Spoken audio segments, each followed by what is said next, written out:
بسم اللہ الرحمن الرحیم۔ گزشتہ کچھ سیشنز میں ہم نے یہ عرض کیا کہ بعض محققین، بعض افراد جو مذہب شیعہ کی طرف مائل ہوتے ہیں اور مختلف وجوہات کی بنا پر شیعیت قبول کرتے ہیں،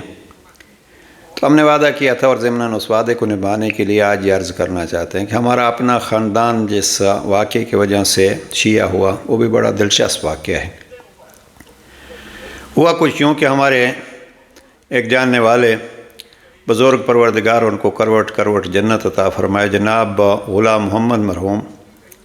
وہ یہ ڈھول باجے کا کام کرتے تھے، اور آپ کو معلوم ہے کہ زمیندار علاقوں میں یہ ایک کمزوری سمجھی جاتی ہے، بلکہ کہا جاتا ہے کمی۔ تو بہرحال مرحوم غلام محمد اپنے ڈھول باجے کے سلسلے میں کہیں باہر جاتے ہیں اور وہاں کچھ افراد سے ان کی ملاقات ہوتی ہے جو شیعہ تھے۔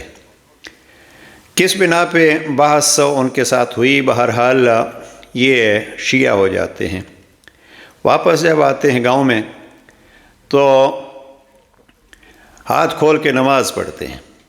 جب ان کو ہاتھ کھول کے نماز پڑھتے ہوئے دیکھا تو گاؤں کے کچھ ملک صاحبان نے ان کو بازو سے پکڑا اور ان کو مسجد سے باہر نکال دیا کہ یہ کیا آپ نے بدعت شروع کر دی ہے، اور یہ کیا ایک نیا طریقہ ہے اس میں، یعنی اس وقت تک کوئی وہاں شیعہ موجود نہیں تھا، تو ان کو نماز نہیں پڑھنے دی گئی۔ میں اس کو یوں کہتا ہوں کہ اس کی مظلومیت کی یہ انتہا تھی کہ ایک مظلوم بندہ جو ہے وہ چکے وہ جس کو ہم کہتے ہیں کمی، اور اس بنا پہ ان کو نکال دیا گیا تھا۔ میں یہی عرض کرنا چاہتا ہوں کہ یہ چیزیں حقیقت میں مظلومیت اگر کوئی کسی قوم کا یا کسی کی برادری کا وہ نہیں ہے اور اس کی برادری بھی نہیں ہے، تو کم از کم دیکھیے کہ اس کا نظریہ کتنا مہم ہے، وہ کیا کہہ رہا ہے۔ کسی سے زبردستی اس کا نظریہ منوانا یہ کوئی بات نہیں ہوتی۔ مرحوم غلام محمد پریشان حال ہو کے گاؤں کے ایک سیاسی طور پر جو بزرگ تھے جناب ملک دوست محمد مرحوم، ہمارے اپنے دادا مرحوم سے ملاقات نہیں ہوئی، زیارت نہیں ہوئی،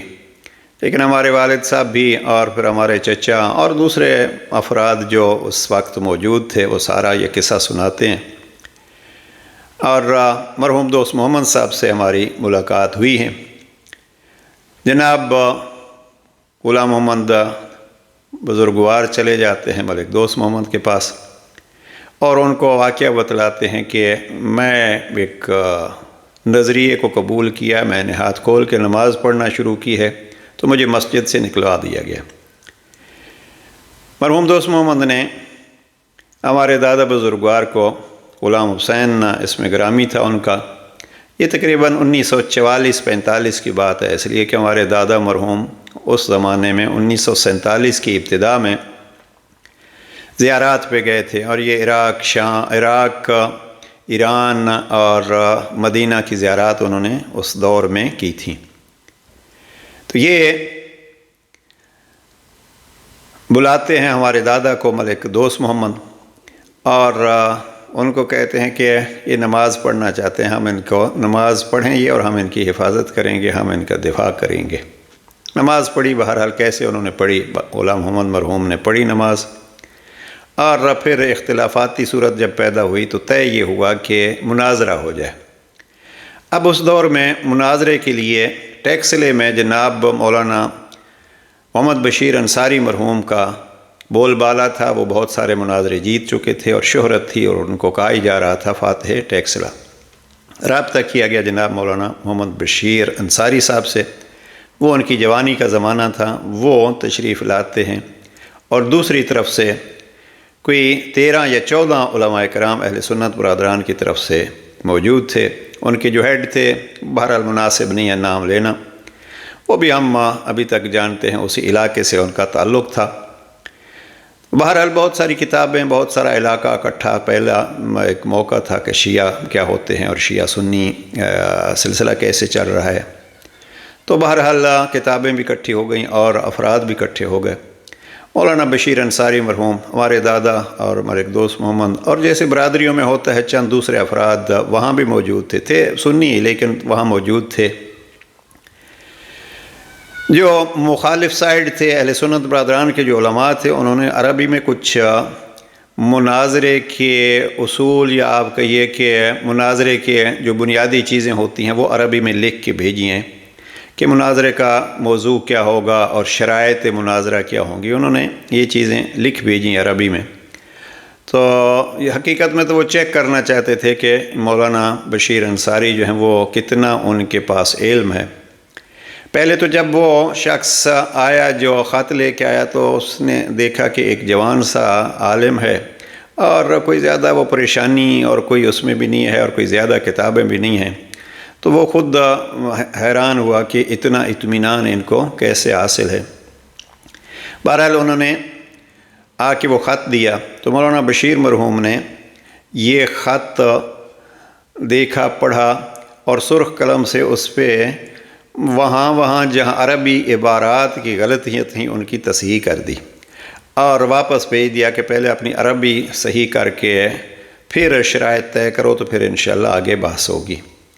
اب یہ دونوں مناظر دیکھ کے ایک یہ کہ